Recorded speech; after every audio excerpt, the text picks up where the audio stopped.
번역문을 한번 읽어보겠습니다. 노자는 도와 덕을 닦았다. 그의 학문은 은둔하며 명성을 떨치지 않고자 했다. 주나라에 오래 머물며 주나라의 쇠락을 보고는 떠나기로 하였다. 관문에 이르자 관문직이 윤희가 말하였다.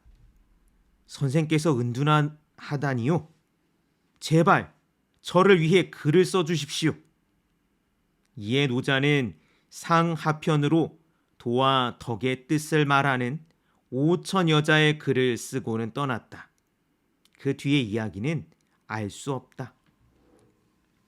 바로 이 이야기가 사실 상당히 유명한 이야기입니다. 노자가 어떻게 노자도덕경이라고 하는 책을 쓴 건가? 노자는 주나라가 쇠락, 즉 주나라가 엉망이 되고 춘추전국이라고 하는 혼란이 일어나는 걸 보고는 은둔하기로 마음을 먹었답니다. 어지러운 세상을 등지고 조용히 살고 싶었다는 거죠. 그래서 여기에 덧붙여 전하는 이야기에 따르면 이렇습니다. 자색구름이 일어나고 노자가 소를 타고 나타났답니다. 그리고 그 모습을 보고는 관문지기가 저 사람은 평범한 사람이 아니야. 그래서 간청을 했대요. 붙잡고. 그냥 사라지지 말고 글 좀 남겨주십시오. 그렇게 남긴 상하편의 글이 노자도덕경이라고 합니다. 실제로 노자 혹은 도덕경이라고 불리는 이 책은 상편, 도경과 하편, 덕경으로 구성되어 있고요. 이 도경과 덕경을 합해서 도덕경이라고 하는 겁니다. 그리고 약 5천여 자죠. 사마천은 이 이야기를 통해 노자라는 사람과 노자도덕경이라고 하는 책을 연결하고 있습니다. 그렇지만 실제 텍스트, 즉 오늘날 우리에게 전해지는 노자도덕경이라고 하는 책의 저자는 책을 읽어보면 누구인지 기록되어 있지 않습니다. 왜냐? 노자도덕경이라고 하는 책이 있다고 하더라도 이 노자도덕경이라는 책에는 노자라고 하는 표현이 오로지 표지에만 있습니다. 텍스트, 즉 본문에는 노자라는 말이 없어요. 무슨 얘기냐? 사마천이 기록해주고 오늘날 전해지는 이 이야기가 없다면, 노자가 5천여자의 글을 남겼다는 이 이야기가 없다면 노자도덕경의 저자가 누구인지 알 수 없다는 말입니다. 자, 이때 노자가 사라지면서 노자가 소를 타고 관문에 나타났다라고 하는 고사 때문에 소를 탄 노자의 모습이 이후 후대에 많이 그려집니다. 그래서 여러분이 나중에 뭔가 그림이 있는데 소를 탄 노인이 보이면 노자를 그린 그림이라고 알아두시면 됩니다. 훗날에는 여기에 어린아이 시종이 뒤따르기도 합니다. 요 위에 있는 사진은 제가 함곡관 풍경구라고 하는데요. 뒤에도 말씀드리겠는데 함곡관이라고 하는 관문 유적지에 가서 찍어온 사진입니다. 아까와는 좀 다르지만 커다란 뿔이 있는 소를 노자가 타고 있죠.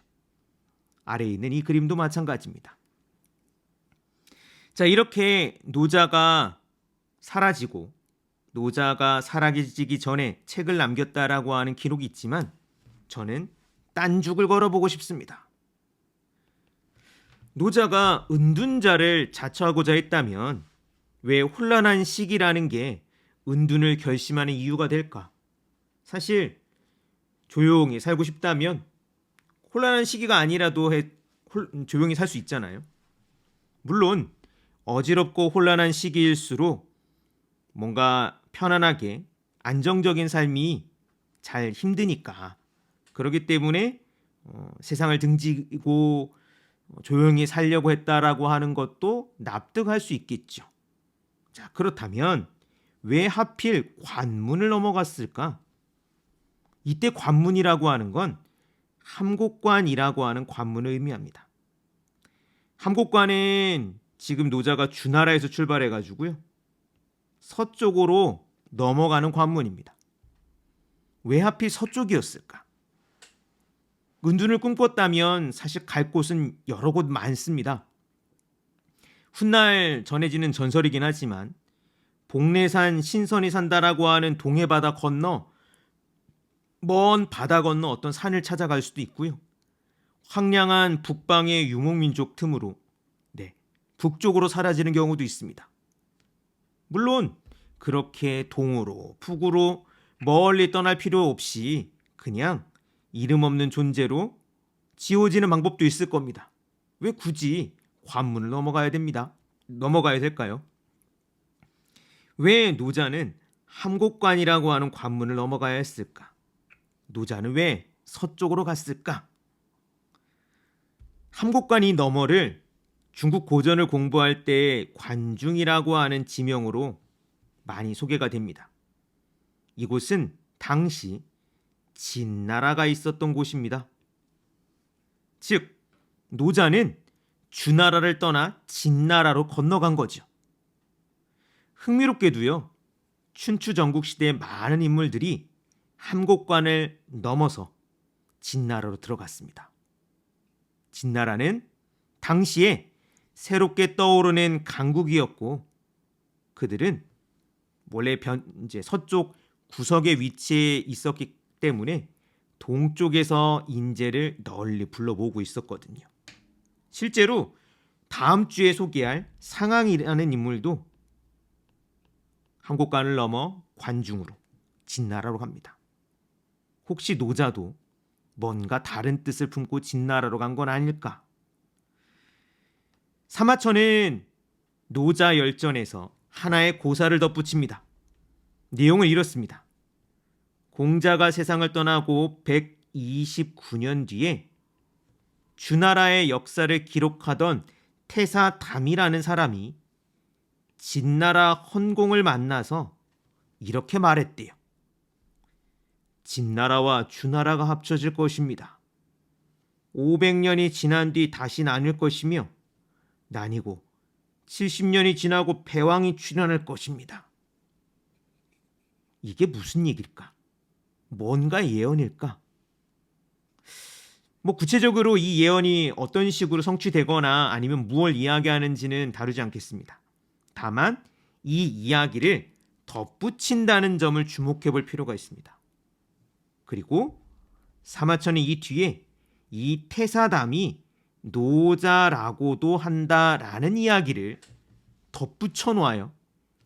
어떤 사람은 아니라고 하는데 긴지 아닌지 모르겠다 이런 이야기를 합니다. 아니 사실 사마천은 이미 앞에서 노자라고 하는 인물을 제대로 설명하지 못했습니다.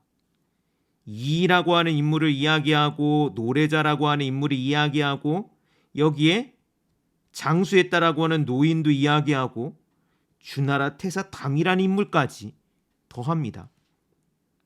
그가 노자일 수도 있대요. 아니 공자보다 한 130년 정도 뒷사람을 노자라고 하는 게 말이 되는가?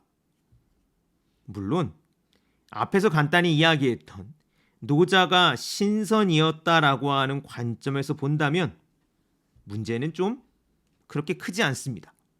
노자가 신선이었고 공자 시대에도 살았고 수백 년간 이라고도 불리고 노래자라고도 불리고 나중에는 주나라 태사담이라고도 불렸다라고요.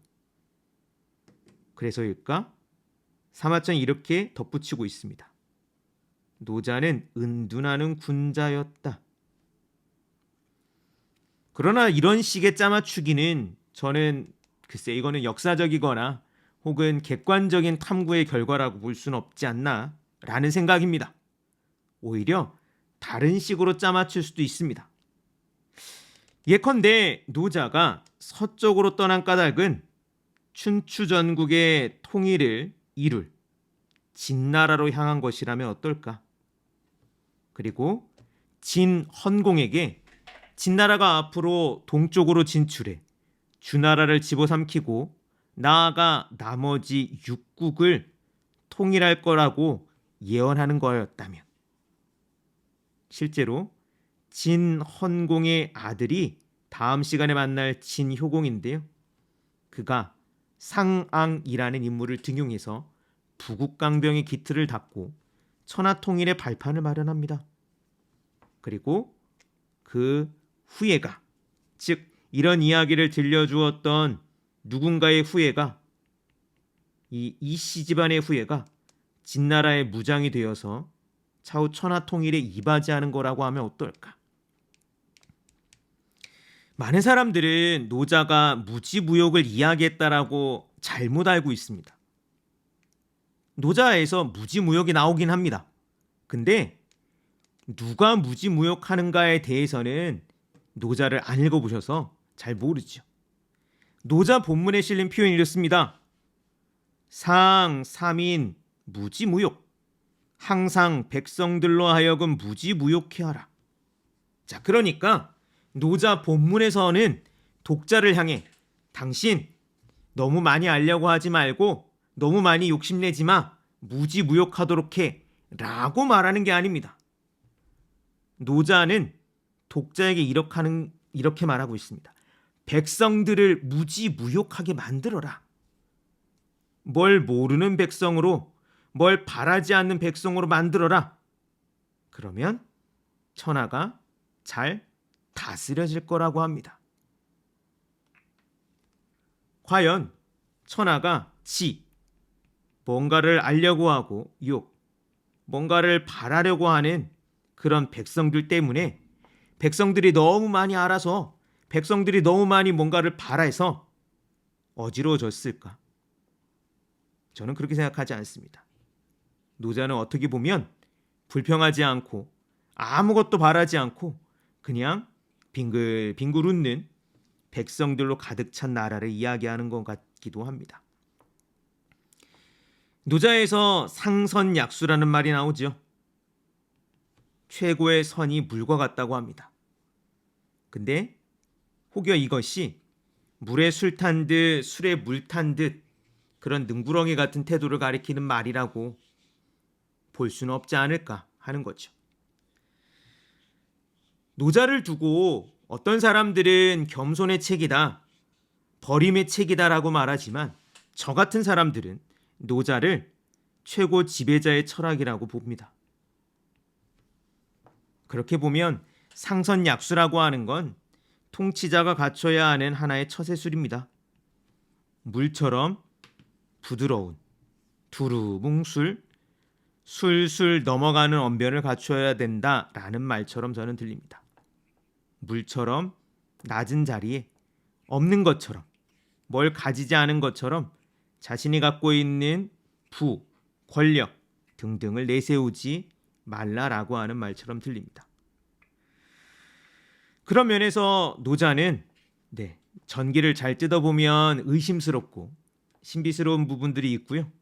사실 그것은 은둔이라고 하는 어떤 소수의 욕망을 전하는 책이기도 한 거죠. 사실 은둔의 욕망이라고 하는 게 평범한 삶을 바라는 백성에게 과연 가능한 것인가 하는 생각들도 듭니다. 이미 이름이나 재산이나 권력도 없는데 뭘 또 은둔하고 뭐 그러겠습니까? 그런 면에서 오늘은 사마천의 사기에 기록되어 있는 노자의 행적을 좀 소개했고요. 그리고 노자의 행적이 왜 이렇게 기록되었고 어떠한 해석들로 갈릴 수 있는지를 좀 소개했습니다.